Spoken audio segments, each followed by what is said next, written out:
자, 이번 차량은 기아 자동차의 더 뉴 니로 하이브리드입니다.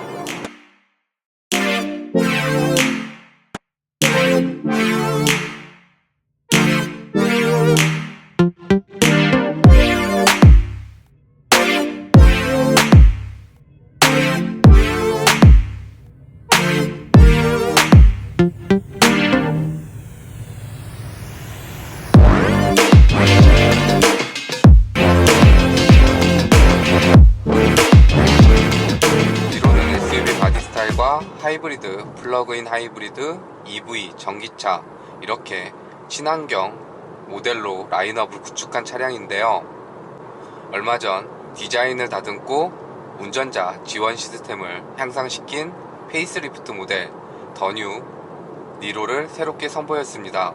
니로는 가진 몸집 대비 유용한 실내 거주 공간하고 적재 공간을 갖추고 연비에 있어서도 뛰어난 효율성을 보여줘서 많은 분들한테 긍정적인 평가를 받았던 그런 차량인데요. 단 한 가지 이렇게 바라봤을 때 좀 못생긴 외모를 가지고 있어서 그 부분이 가장 큰 약점이자 아쉬운 부분이기도 했는데요. 이번 페이스리프트를 통해서 이렇게 바뀌었으면 어땠을까라는 개선 사항들을 적극 반영을 해주면서 꽤 잘생겨진 외모를 갖게 되었습니다. 자, 먼저 그릴 부분이 형태는 동일하게 가는데 이 내부 그래픽이 바뀌었습니다. 다이아몬드 패턴으로 해서 쭉 가다가 중앙으로 가면서 점점 작아지는 형태를 보여주고 있고요. 그리고 이 부분은 이렇게 뚫려 있는 것처럼 보이는데 여기는 막혀 있습니다. 그리고 이 밑에 하단부만 공기가 들어갈 수 있도록 뚫려 있는 그런 형태로 그릴이 변화를 했고요. 자, 그리고 범퍼 하단부로는 데일라이트 DRL 램프가 자리를 하는데 V자로 그려놓고 중앙에는 가니시가 하나 가로지르는 형태로 디자인을 해놨습니다. 그래서 약간은 화살촉 모양이 연상이 되는 그런 디테일을 보여주고 있는데요.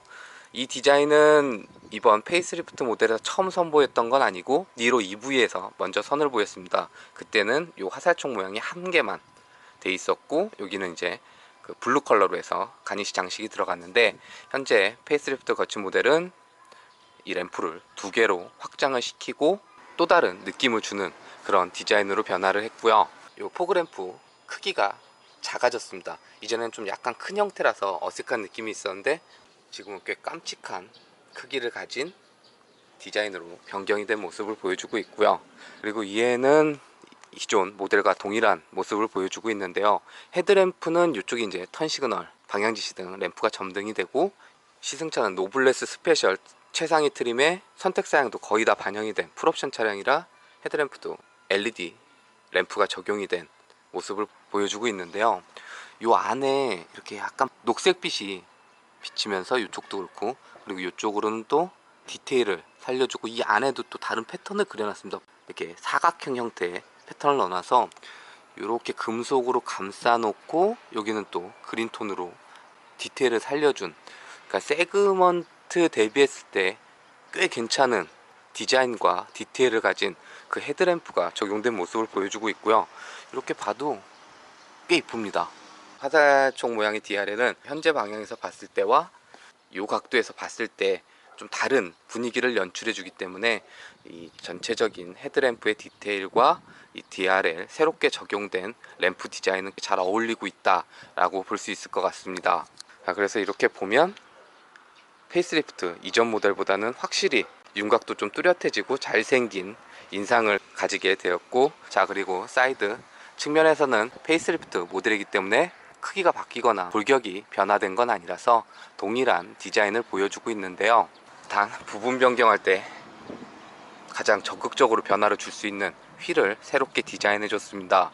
사이즈는 18인치 크기를 가지고 있고 하이브리드 모델이지만 살이 좀 많고 스포티한 디자인을 그려주면서 전면에서 윤곽을 뚜렷하게 해줬던 그 디자인과도 잘 어울리는 모습을 보여주고 있다 이렇게 여겨지고요.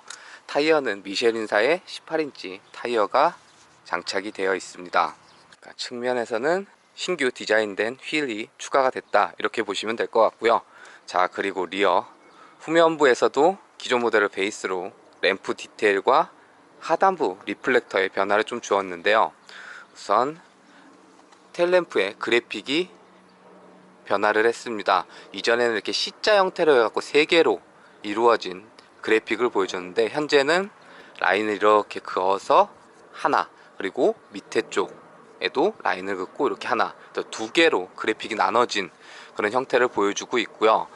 그리고 이쪽에는 이제 턴 시그널 램프가 점등되는 조합의 테일 램프가 적용이 됐다라고 보시면 될 것 같습니다. 이전 세대보다는 조금 더 세련된 그래픽을 보여주기 때문에 이 부분도 꽤 긍정적인 변화를 보여준 부분이 아닐까 이렇게 보이고요. 그리고 전면에 화살촉 모양이 후면 리플렉터에도 반영이 되었습니다. 전면에서는 2개의 DRL로 형태의 디자인을 보여줬다고 하면, 리플렉터 쪽에는 1개로 해서 보여줬고요. 이쪽에 이제 후방등 그리고 반사판 조합된 형태라고 보시면 될 것 같습니다. 페이스리프트 이전 모델은 개인적으로 이 뒤에가 리돌은 더 디자인의 만족도가 높지 않았나 이렇게 생각이 들었는데요. 페이스리프트를 거친 현행 모델은 전면 디자인이 꽤 잘생긴 외모를 갖게 되어서 이제는 좀 더 앞쪽이 만족도가 높아질 디자인을 보여주고 있다 이렇게 생각이 들었고요. 실내 살펴보도록 하겠습니다. 외적인 생김새와 동일하게 실내에서도 기존 모델을 베이스로 몇 가지 디테일을 더해주면서 변화된 모습을 보여주는데요. 가장 먼저 중앙 디스플레이의 크기가 확장이 됐습니다. 10.25인치 스크린이 자리를 했는데, 거기에 돌출형이 아니라 매립 형태를 보여주고 있어서 그 돌출형 디스플레이를 선호하지 않으시는 분들한테는 꽤 긍정적인 부분이 되지 않을까 이렇게 여겨지고요. 와이드한 스크린이 적용된 덕분에 이렇게 2분할이 아니라 3분할까지 화면을 나누어 사용할 수 있는 편의성도 괜찮고, 이렇게 보여지는 그래픽에 대한 해상도도 꽤 좋은 편입니다. 이렇게 하이브리드 정보 같은 걸 보면, 그래서 이렇게 그래픽으로 처리해 놓은 부분을 봐도 눈에 조금 더 보기 편한 그런 디자인을 보여주고 있고, 또 이렇게 확장시켜서 넓게 사용하고, 또 2분할로도 사용할 수 있고, 이렇게 다양한 정보를 보여주는 것도 조금 더 선명하게 제공을 해주기 때문에 이 부분에서는 꽤 괜찮은 구성을 보여주고 있다 여겨지고요. 이 상태에서 기어를 후진 기어로 변경을 하면 이렇게 후방 카메라가 활성화되고, 그 다음에 이쪽에는 주차 센서가 동시에 보여지면서 스크린이 커지면서 활용적인 면에서도 괜찮아졌지만 기능적인 측면에서도 향상이 된 모습을 보여주고 있고요.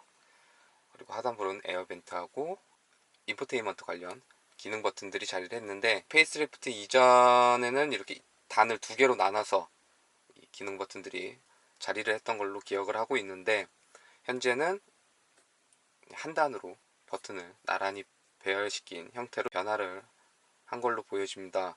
버튼 위치나 기능을 조작하는 부분에 있어서는 여전히 직관적인 구성을 보여주고 있어서 사용하는 데 있어서 별다른 불편함이 동반되진 않을 것 같고요. 그 하단부로 이제 공조기 컨트롤러가 마련이 되는데, 별도의 액정은 없이 바로 그냥 누르면 기능이 활성화되는 모습을 보여줍니다. 그리고 이 상태에서 바로 이 버튼만 눌러줘도 중앙 모니터를 통해서 공조기 현재 상태를 바로 확인할 수 있게 마련해 놓은 부분도 괜찮아 보입니다. 그 아래쪽으로는 USB 충전 단자하고 파워 아울렛 단자가 자리를 하고 있고, 그리고 이쪽은 이렇게 스마트폰 무선 충전할 수 있는 공간이 마련되어 있습니다. 기어 레버의 디자인이나 조작성에 있어서는 별다른 불편함 느껴지지 않게 잘 구성을 해놨고, 뭐 주차 관련해서 센서라든지 버튼들은 기어 레버 옆으로 자리를 하고 있습니다. 핸들 열선, 그 다음에 시트의 열선과 통풍 시트 버튼이 이쪽에 마련이 되어 있고, 이 부분은 이번에 페이스리프트 통해서 새롭게 추가가 된 전자식 파킹 브레이크가 적용이 되는데, 이전에는 이렇게 풋브레이크 방식이었는데 현재는 전자식 파킹 브레이크가 적용이 되었습니다. 그리고 전자식 파킹 브레이크가 적용이 되었기 때문에 오토홀드 기능까지 더해진 모습을 보여주고 있고요. 그리고 계기판도 꽤 멋진 디자인으로 변화를 했는데요. 전체가 그래픽으로 보여지는 디지털 클러스터가 새롭게 탑재가 되었습니다. 근데 이게 전체 하나의 스크린으로 이루어진 건 아니고 중앙 7인치 디스플레이가 자리를 하고, 양쪽으로 스크린이 자리한 형태라고 보시면 될 것 같고요. 왼쪽에는 현재 배터리 충전량하고 하이브리드 관련 주행 정보를 보여주고, 그리고 반대쪽에는 속도랑 주유 게이지 이렇게 자리를 하고 있습니다. 그리고 이 중앙 디스플레이는 정보들이 보여지는데요. 하이브리드 차량이다 보니까 에너지 흐름도 기능이 추가된 모습이 보여지고요. 이외에 반자율 주행 시스템이나 차량 관련 설정을 할 수 있는 사용자 설정 정보가 제공이 됩니다. 이 중앙 7인치 디스플레이는 화질이 꽤 좋은 편이라 이렇게 그래픽을 처리해 주는 부분에 있어서도 지금처럼 스마트 크루즈 설정을 해놓고 주행이 이루어질 때 차량 간격을 보여주는 게, 앞차가 조금 멀어지면 지금 보여지는 차량도 멀게 그래픽이 변화합니다. 그리고 가까워지면 다시 지금처럼 멀어졌다가 다시 차량이 가까워지면 가까워, 이렇게 그래픽이 변화되는 이런 디테일까지 넣어줘서 세그먼트를 고려했을 때는 과할 정도의 꽤 근사한 클러스터가 적용이 됐다, 이렇게 볼 수 있을 것 같고요. 거기에 드라이브 모드를 변경을 하게 되면 꽤 화려한 퍼포먼스를 보여주면서 변화합니다. 이게 에코 모드고 이게 스포츠 모드고, 이게 바뀌는 게 꽤 멋져서 처음에는 모드를 좀 자주 바꿔보는 그런 부분이 되어주기도 했고요. 그리고 이쪽에는 야간에 조명을 밝혀주는 앰비언트 라이트가 자리를 했는데요. 이 부분과 그리고 운전석 쪽 에어벤트 밑에 여기에 이렇게 조명이 비춰지게 됩니다. 그리고 이 앰비언트 라이트는 계기판 사용자 설정에서 라이트 들어가면 조명 밝기도 총 4단계로 선택을 할 수가 있고요. 거기에 색상도 총 6가지 중에 고를 수가 있습니다. 블루로 바꿔주면 이쪽이 블루톤으로 이렇게 비춰지고, 여기도 블루톤, 실내에 조금 더 디테일을 더해준 앰비언트 라이트가 적용이 되어 있고요.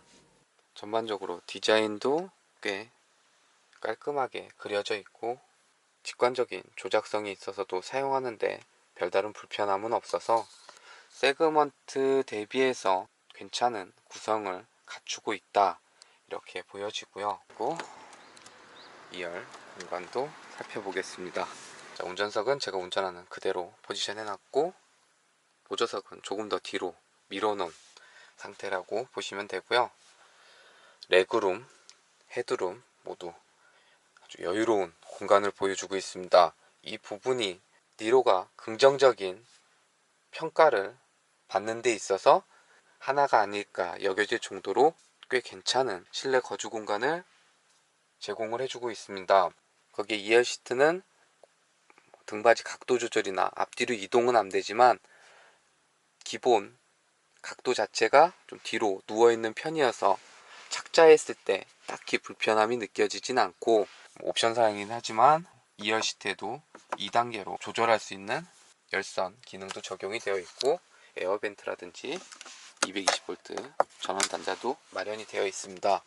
그리고 중앙에는 컵홀더라든지 이런 부분도 구성을 해놔서 전반적으로 거주 공간에 있어서는 꽤 괜찮은 니로가 가진 장점을 여전히 잘 보여주고 있다, 이렇게 여겨지고요. 그리고 트렁크 이쪽 버튼을 누르면 개폐가 되는, 전동식은 아니고 수동 개폐 방식이라고 보시면 됩니다. 그리고 적재 공간은 꽤 평평하게 형성이 되어 있고, 또 아래쪽에는 또 별도의 수납 공간이 마련이 되어 있고요. 이쪽에도 이렇게 러기지 스크린이 되어 있어서 물건을 적재하고 나서 조금 더 깔끔하게 수납할 수 있는 그런 모습도 가지고 있습니다. 거기에 2열 시트도 폴딩이 되기 때문에 상황에 맞춰서 적재 공간을 활용할 수 있는 이 부분은 여유로운 실내 공간과 함께 니로가 가지고 있는 장점을 가장 잘 보여주고 있는 부분이 아닐까, 이렇게 여겨졌고요. 다시 닫을 때는 이렇게 닫고, 하이브리드 시스템은 엔진과 전기 모터가 결합된 구동 방식인데요. 니로 하이브리드에는 1.6L 가솔린 엔진과 전기 모터가 조합되어 있고, 변속기는 하이브리드 차량에서 즐겨 사용하는 CVT 무단 변속기가 아니라 6단 DCT 전용 듀얼 클러치 변속기가 맞물려 있습니다. 그리고 엔진이 갖고 있는 최고 출력은 105마력, 전기 모터가 갖고 있는 최고 출력은 45.3 정도 수준의 성능을 발휘를 하는데요. 시스템 합산 최고 출력은 141마력 정도 되는 걸로 알고 있습니다. 엔진 출력만 놓고 보자면 동급 모델 대비 낮은 수치를 가지고 있는데, 그 부족함을 전기 모터가 채워주기 때문에 일상 주행에 있어서 출력에 대한 부족함은 동반되지 않는 편이고요. 그리고 계기판에 EV라고 표시가 되면 이때는 엔진은 사용을 하지 않고 전기 모터로만 주행이 이루어지게 되는데요. 이 상태에서 가속 페달을 가져가서 힘을 더 요구할 때는 엔진을 켜주면서 전기 모터와 같이 구동되는, 그러니까 하이브리드 차량에 있어서는 이렇게 엔진만 사용이 될 때, 또 전기 모터만 따로 사용이 될 때, 그리고 엔진과 전기 모터가 동시에 사용이 될 때 매끄럽게 연결이 되는 이 부분이 가장 중요한데요. 니로 하이브리드는 이 부분에 있어서 꽤 괜찮은 완성도를 보여줍니다. 현재도 엔진은 끄고 전기 모터만 이용을 해서 주행을 하다가 다시 또 가속이 시작되면 엔진이 개입되는 이 부분에 있어서 별다른 이질감도 느껴지지 않고 꽤 매끄럽게 주행이 이루어지는데요. 그리고 배터리는 주행 중에 이렇게 가속 페달에서 발을 떼거나 아니면 브레이크를 제동했을 때 발생되는 회생제동 에너지를 이용해서 충전을 해주게 됩니다. 그러니까 별도로 배터리를 충전해야 되는 번거로움도 없는데요. 자동차가 멈춰 서 있다가 다시 출발을 할 때 기름을 가장 많이 소모하게 되는데, 그 부분을 전기 모터가 대신해 주면서 연료 효율을 향상시켜주는 그런 모습을 보여줍니다. 그러니까 현재처럼 EV 모드가 활성화되어 있으면 엔진을 끈 상태이기 때문에 기름은 소모하지 않고 주행이 이루어지는 꽤 기특한 모습을 보여주는데요. 일반 차량이 정속 주행을 할 때 가장 좋은 연비를 보여준다고 하면, 이 하이브리드 차량은 전기 모터가 적극적으로 활용이 되는 도심 구간에서 더 효율적인 연비 관리를 보여준다, 이렇게 보시면 될 것 같습니다. 그리고 하이브리드 차량이라고 하면 연비 효율성에 집중을 했기 때문에 주행에 있어서 조금의 답답함이 있지 않을까라는 생각을 가지게 되는데요. 니로 하이브리드는 주행 모드별 성격을 어느 정도 구분시켜 놓은 모습을 보여줍니다. 드라이브 주행 모드를 따로 설정할 수 있는 버튼은 마련되어 있지 않고, 평상시에는 에코 모드로 주행을 하게 됩니다. 스포츠 모드는 기어 레버를 운전석 쪽으로 당겨주면 활성화가 됩니다.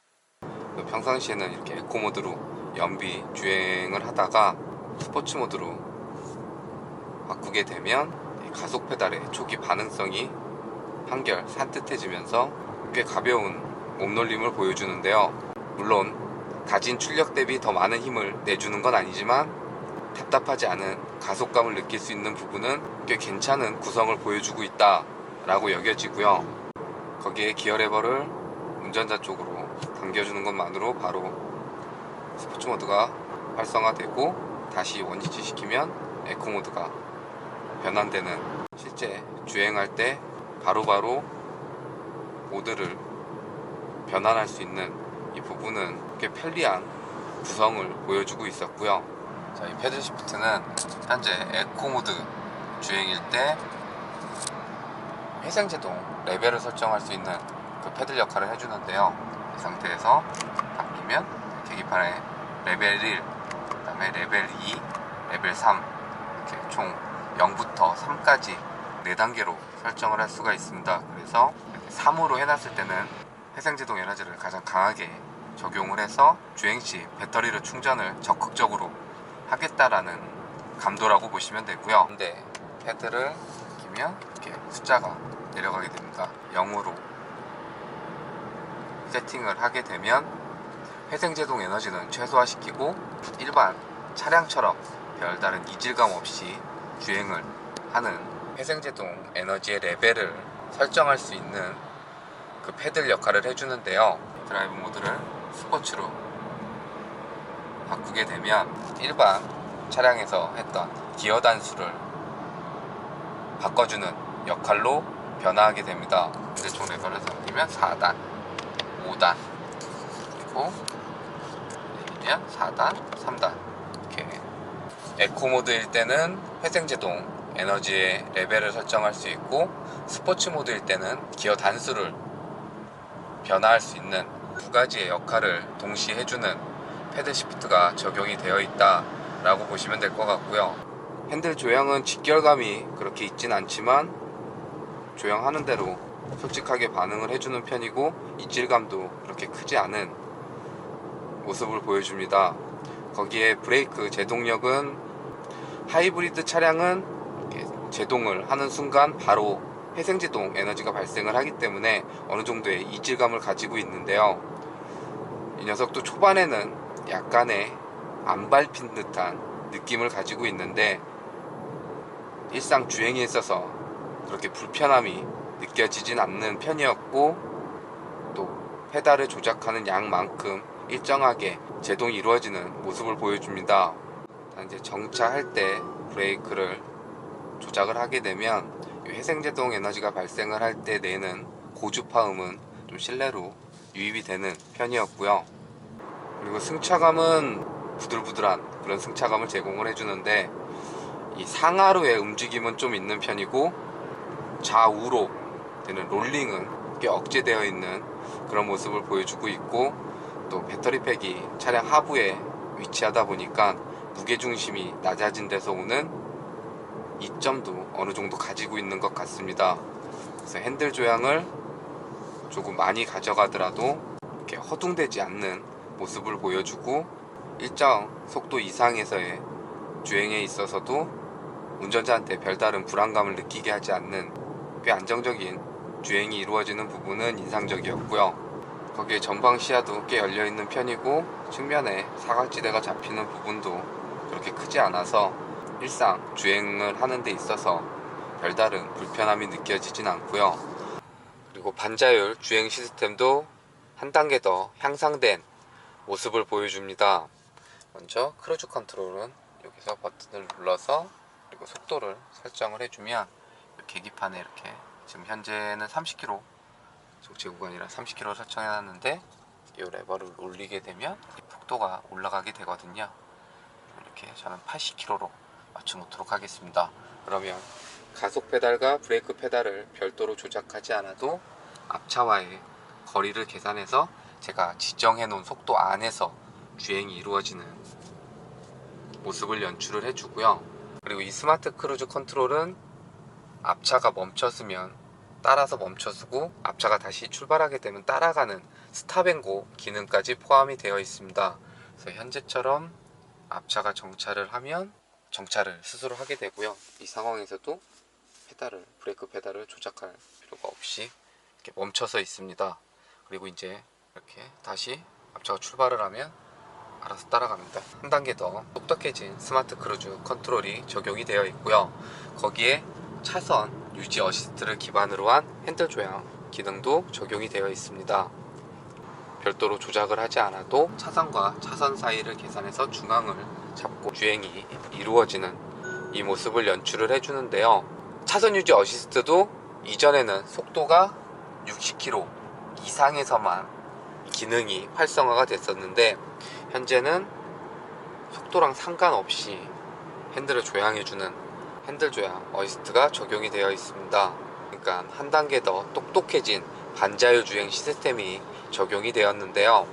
이 부분은 이렇게 정체 구간에서 편리한 주행에 도움도 주지만 보다 안전한 운전에 도움을 주는 기능이기 때문에 더 스마트해진 반자율 주행 시스템이 들어간 부분은 꽤 긍정적인 요소가 되어주지 않을까 이렇게 여겨집니다. 자, 그리고 연비 총 주행은 400km 정도 이동을 했고요. 연비는 트림상 리터당 24.5 정도 보여줬습니다. 그럼 남은 주유량 가지고 이동할 수 있는 거리가 334 정도 되니까 대략 한 730km 정도 이동할 수 있다라고 보시면 되는데요. 이번에는 평소와는 다르게 기름이 한 80% 정도 채워진 상태에서 시승을 시작을 했기 때문에 1회 풀탱크 주유하면 이거보다는 조금 더 많은 거리를 이동할 수 있다 라고 보시면 될 것 같습니다. 편하게 주행했음에도 리터당 20km를 상회하는 연비 효율성은 여전했고, 가격 대비 상품성에 있어서는 별다른 흠잡을 부분은 없었으며, 무엇보다 꽤 예뻐진 외모로 돌아온 기아 자동차의 니로 하이브리드였습니다.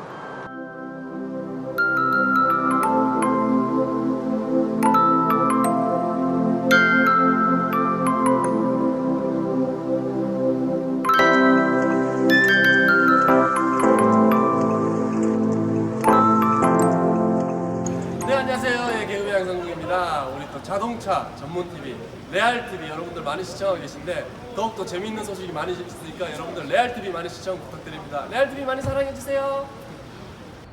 안녕하세요 시청자 여러분, 저는 레이싱 모델 한소울입니다. 저희 레드 RPM 레알 TV 많이 시청해 주세요.